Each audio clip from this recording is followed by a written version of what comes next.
ये शिवलिंग है, ये गोल जलाधारी है, ये सामने चरण। करें दर्शन सबने। ये दो सामने जो चरण हैं, इसके बीच में सुख सुंदरी है। कभी कभी विशेष कोई अवसर आए,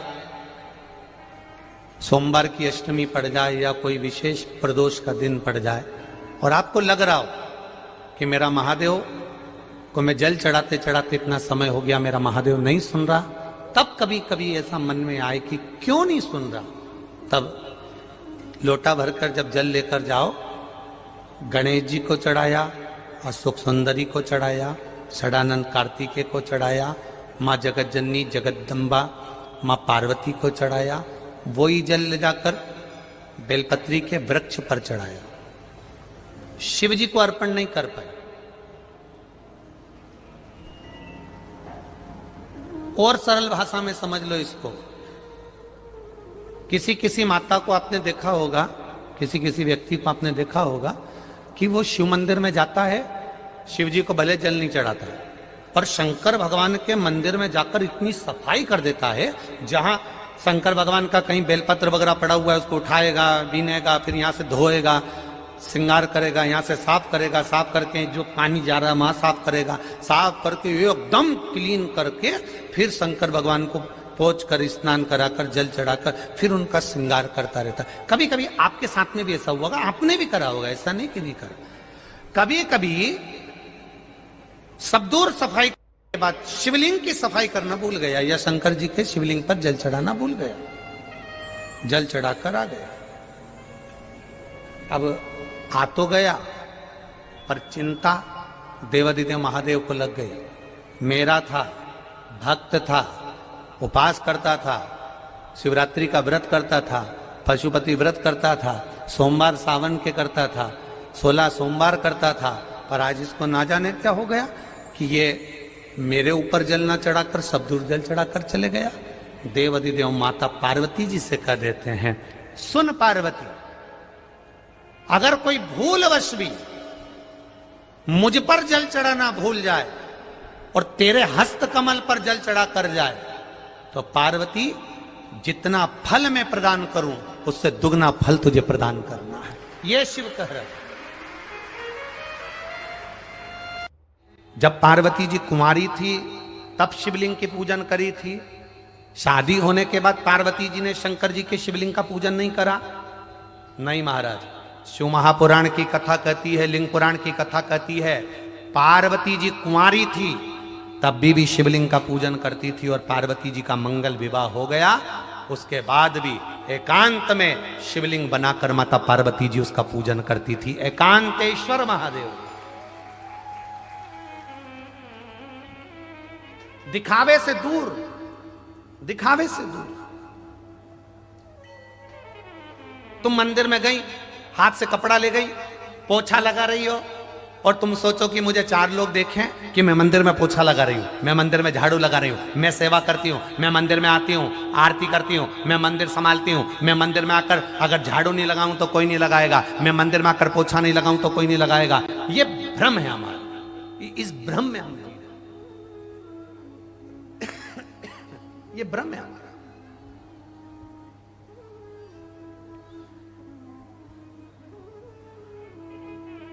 आप किसी को दिखाने के लिए पोछा मत लगाओ, आप किसी को दिखाने के लिए झाड़ू मत लगाओ, आप तो केवल अपना कर्म करते चलो, दिखावे से दूर। तुम रुका जी जब माता पार्वती जी को देखे, मां जगतजननी पार्वती जी सेवा में लगी थी और उनके साथ में जितनी सखियां थी वो पार्वती जी की सेवा की पूजन की बड़ाई कर रही थी।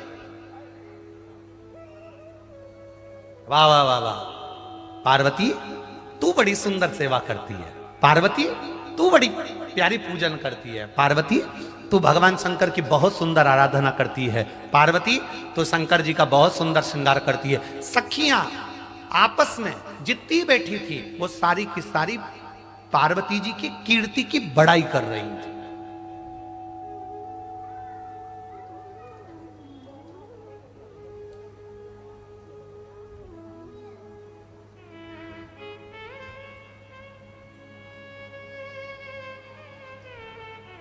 महाराज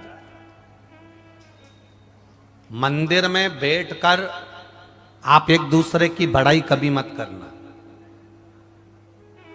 दो जगह होती है जहां पर बड़ाई नहीं करी जाती है, बहुत ध्यान देना जरा। एकांतेश्वर महादेव कथा सुन रहे हो। पहला, अपने छोटे बच्चे, जब तक बच्चे छोटे हैं वो पढ़ाई कर रहे हैं, विद्या अध्ययन कर रहे हैं या कोई कार्य कर रहे हैं, अपने बच्चों की बड़ाई कभी भी बच्चों के मुख पर मत करना।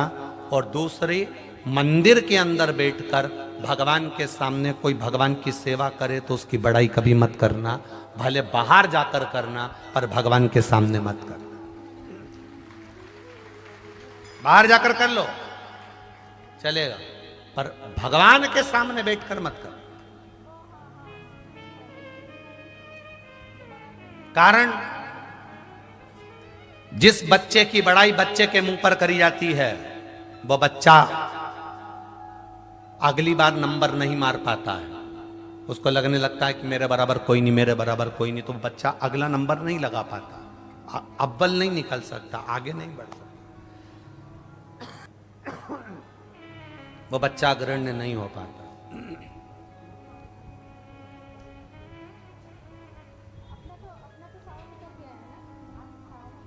और जिस सेवा करने वाले की बड़ाई मंदिर के अंदर करी जाती है उसकी सेवा का फल उसको नहीं मिल पाता है। दोनों से परिणित हो जाओ, दोनों से दूर। मंदिर जाओ, एक लोटा जल चढ़ाओ, भगवान शंकर का गुणगान करो, भगवान शिव का भजन करो, शंकर के मंदिर में जाओ, आराधना करो, पूजन करो, अर्चना करो। पर कोई तुम्हारी बड़ाई करे, वाह वाह जी तू आती है तो भजन में आनंद आ जाता है, तू आती है ना अच्छा लगता है, तू आती है ना तो भजन अच्छा लगता है, तू आती है ना तो 4 लोग भजन करने लगते, तू आती है ना इसलिए इतने लोग आ जाते हैं। कनक, काया और कीर्ति, इन चीजों से ये तलवार की नोक है, ये इससे थोड़ा दूर रहेंगे। जितनी तुम्हारी कीर्ति की बड़ाइयां होती जाती है उतना दुख तुम परमात्मा से दूर होते चले जाते, उतनी तकलीफें आती चली जाती। दूर रहो, अपनी प्रशंसा से दूर रहो।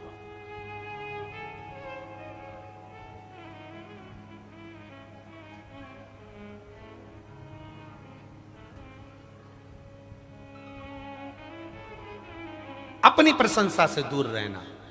कोई तुमसे अभी अभी ये विनोद जी कथा करा रहे हैं, श्री प्रेम प्रकाश पांडे जी कथा करा रहे हैं, और जीवनानंद फाउंडेशन और सीताराम श्री राम जन्मोत्सव समिति कथा करा रही है भिलाई की। अगर इनसे भी कोई कहे वाह साहब आपने बहुत अच्छी कथा कराई, वाह साहब आपने ये व्यवस्था अच्छी करी, इनको हाथ जोड़ करके देना चाहिए। हम कुछ नहीं करते, करने वाला तो मेरा महादेव है, उसने करा ली। हमारी सामर्थ्यता नहीं कि हम कुछ कर सकते, ये अपनी सामर्थ्यता नहीं। मंदिर नहीं जाओगे या आप भगवान का भजन नहीं करोगे या आप दान नहीं करोगे या पुण्य नहीं करोगे या भगवान की भक्ति नहीं करोगे या मंदिर नहीं जाओगे या किसी भूखे को भोजन नहीं कराओगे तो नरक चले जाओगे। बोलो सही है कि गलत है? कई लोग कहते कि नहीं कहते कि आपने भजन नहीं करा नरक चले जाओगे, आपने भूखे को भोजन नहीं कराया नरक चले जाओगे, आप मंदिर नहीं गए नरक चले जाओगे, आपने इसको भोजन नहीं कराया नरक चले जाओगे। तो शिव पुराण एक बात अपने हृदय चित्त से उमाखंड कहता है शिव पुराण का, कि कहने वाले ने कहा कि तुमने भजन नहीं किया नरक चले जाओगे, तुमने भूखे को भोजन नहीं कराया नरक चले जाओगे। शिव पुराण कहती है कि वो नरक का गुणगान नहीं करती, शिव पुराण तो इतना कहती है कि अगर आप मंदिर नहीं गए हो, अगर आप शिवालय नहीं गए हो, अगर आपने किसी भूखे को भोजन नहीं कराया है, नरक जाओगे कि नहीं जाओगे? किसने देखा, किसको मालूम कि तुम स्वर्ग गए कि नरक गए? शिव पुराण कहती है भूखे को अगर भोजन करा दोगे नरक जाओगे कि नहीं जाओगे पता नहीं, स्वर्ग जाओगे कि नहीं जाओगे पता नहीं, पर भूखे को भोजन करा दोगे तो मरते समय तुम्हें कोई तुलसी का दल जरूर दे देगा, ये निश्चित है। हम कभी भी इस व्यासपीठ से ये नहीं कहे आज तक आप 5 साल से कथा सुन रहे हो, 10 साल से कथा सुन रहे हो, 8 साल से कथा सुन रहे हो, 20 साल से सुन रहे हो, आप जब से कथा सुन रहे हो, आपने इस व्यासपीठ से कभी नहीं सुना होगा कि आप ऐसा करोगे तो आपको नरक भोगना पड़ेगा। नरक का गुणगान शिवपुराण कर ही नहीं रही है। शिवपुराण तो यह कहती है कि अगर भूखे को भोजन करा दोगे तो मरते समय तुम्हारे मुख में भी कोई गंगा जल दे देगा, कोई तुलसी का दल दे देगा। अगर किसी प्यासे को पानी पिला दोगे तो मरते समय तुमको कोई गंगा जल दे देगा। अगर किसी का हाथ पकड़कर तुमने एक स्थान पर छांव में ले जाकर बिठा दिया तो कहीं ना कहीं तुम्हारे जीवन में जब दुख आएगा तो कोई तुम्हारा हाथ पकड़कर मंजिल तक पहुंचा देगा। शिवपुराण कर्म प्रधान है। बहुत सारे लोग मिलेंगे आपको जो आपको डराएंगे, ऐसा नहीं करोगे तो नरक चले जाओगे, ऐसा करोगे तो नरक चले जाओगे, ऐसा करोगे तो नरक चले जाओगे। और तुम डरना मरना नहीं। जो तुमसे कहे कि ऐसा करने पर नरक चले जाओगे, उनसे पूछना तुम्हारे दादाजी देख के आए थे कि कौन नरक गया और कौन स्वर्ग गया। अच्छा कर्म करोगे तो यहीं उस कर्म का फल तुम्हें भोगने को मिलेगा, और बुरा कर्म करोगे तो यहीं उस बुरे कर्म का फल तुम्हें भोगने को मिलेगा।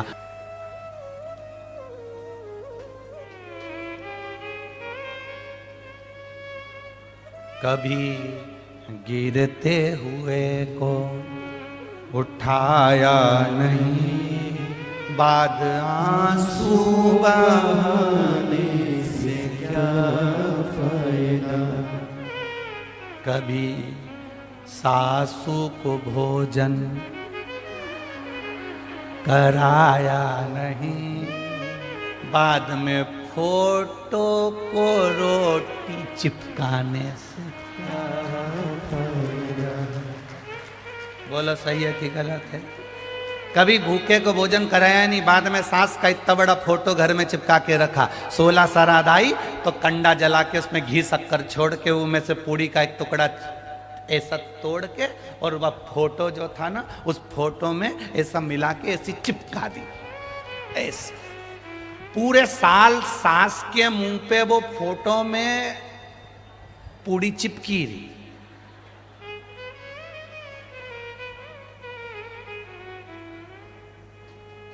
पूरी साल चिपकी रही।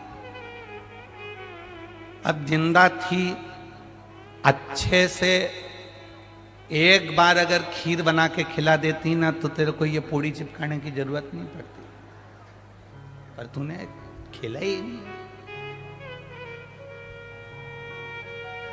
बहुत लोग मिलेंगे जो आपको डराएंगे। जितने लोग आस्था चैनल पर कथा सुन रहे हैं, जितने फेसबुक यूट्यूब पर कथा सुन रहे हैं, जितने भिलाई नगर की इस पावन धरा पर कथा सुन रहे हैं, अच्छे से ध्यान लगाकर श्रवण करना। लाखों की संख्या में आप आए हो। विनोद जी ने, प्रेम प्रकाश जी ने भिलाई का सबसे बड़ा ग्राउंड करा है इस कथा के लिए, पर उनको भी अंदाजा नहीं था कि ये ग्राउंड पहले दूसरे दिन ही इतना भर जाएगा। उनको भी अंदाजा नहीं। विनोद जी कह रहे थे ये वो ग्राउंड है जहां बड़े बड़े बहुत बड़े बड़े लोगों की सभाएं हुई हैं, और ग्राउंड में सभा होती थी तो ग्राउंड खाली रह जाता था। पर आश्चर्य की बात यह है कि ये किसी नेता की सभा नहीं है, ये मेरे महादेव की कथा है, ये कोई साधारण नहीं है। ये शिव की कथा है, ये उसका गुणगान है।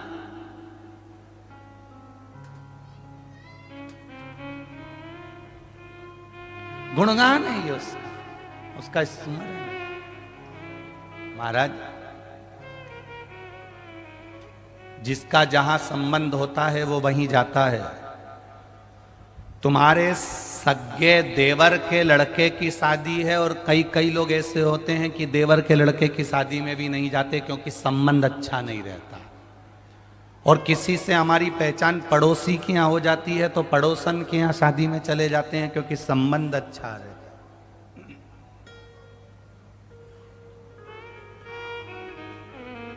संबंध अगर अच्छा है तो अपन वहां जाते हैं। जिन जिन के भिलाई वालों के संबंध महादेव से अच्छे थे वो शिव पुराण में पहुंच गए।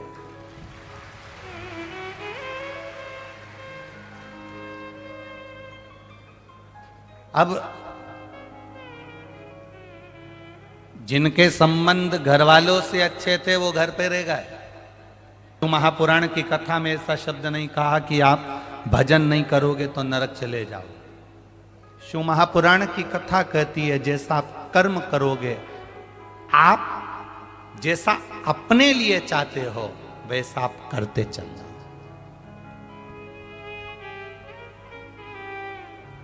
आप करते चलो जैसा आप चाहते हो अपने। चलती दुकान में से पत्नी के जेवर बना लेना, चलती दुकान में से प्लाट ले लेना, चलती दुकान में से गाड़ी ले लेना, चलती दुकान में से अपने काम कर लेना। चलती दुकान।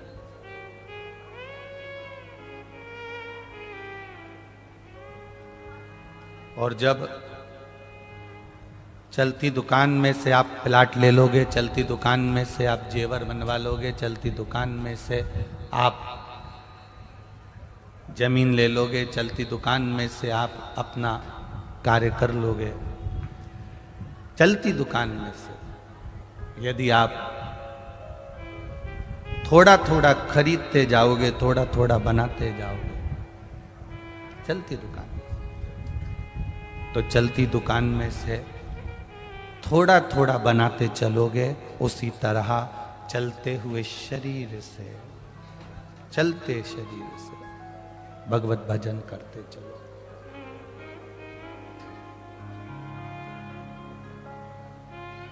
अरे देख लिया संसार हमने, देख लिया सब मतलब के यार हमने देख लिया।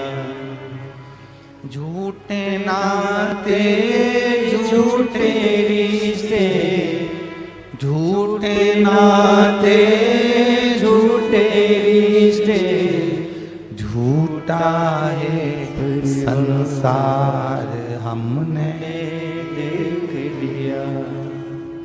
सब मतलब के यार हमने देख लिया।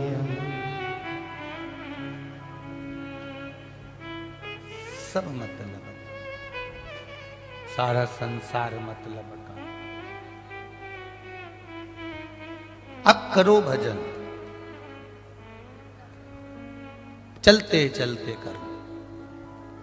मेरी माताओं से निवेदन है, मेरी जीजियों से निवेदन है, मेरे भाइयों से निवेदन है, कोई तुमसे तुम्हारे पति कहें क्यों मंदिर में जाकर बैठी रहती है, मना कर देना। आप कहोगे तो मैं मंदिर चली जाती हूं, आप मना कर दोगे मैं नहीं जाऊंगी, मना नहीं। आप कह दोगे मैं चली, आप मना कर दोगे मैं नहीं जाऊंगी। तुम्हारा पति मना कर दे कि तुम कथा में मत जाओ, तो मेरी जीजियों से निवेदन है मत आओ। तुम्हारे घर के लोग मना कर दें कि तुम सत्संग में मत जाओ, मत जाओ।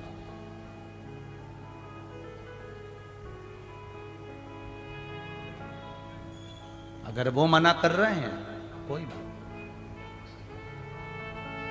किसी का दिल दुखाकर शिव महापुराण की कथा में आकर बैठ भी जाओगे ना, तो कथा में अच्छा नहीं लगेगा, मन नहीं लगेगा।